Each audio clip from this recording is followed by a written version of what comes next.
I want you to start thinking about social selling in a very different way. And this is how I talk to people about it when I meet with clients, is that let's think about the history of selling.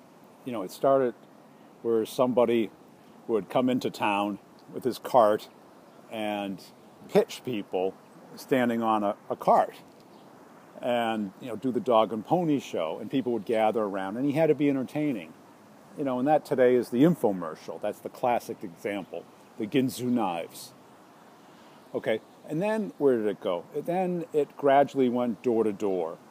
A guy would carry a bag door to door to people's houses or businesses and knock, and that doesn't work at all today. No one answers the door. There's no solicitation. You know, the receptionist gets rid of everybody. I mean, I remember doing that, you know, when I first started. And it was just brutal. It was almost like the old school cold calling today, is you get 1 out of 100 people will come out and meet with you and talk with you, and you spend the whole day driving around. It doesn't work anymore.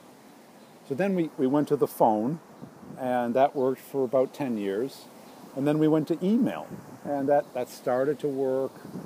But now what we have is the internet, because everybody's there, everybody's looking for something, probably not your stuff, but somebody's stuff, or interested in topics, and that's how they're meeting their connections. A lot of the people that they are connected to, they've never met. Okay, that they read blogs, watch videos like this.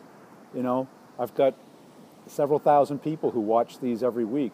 I've met 5, okay?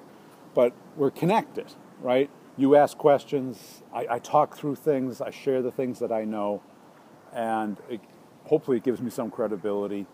You know, you download my books, you read it, whatever. You know, I don't care if you buy it or not. You know, there's no money in that.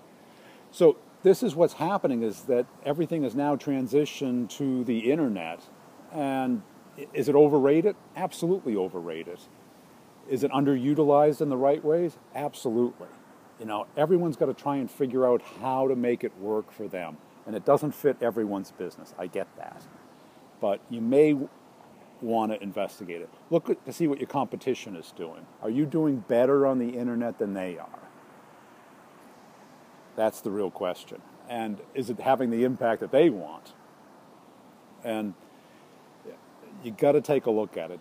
To overlook it, I think, is a mistake. Even as a sales rep, independent of what you're selling, your company, you are now an asset. If you're working for a company today, hopefully your competition is checking you out all the time. They want you, right? Job guaranteed, right? Job security. So that's how I view social selling.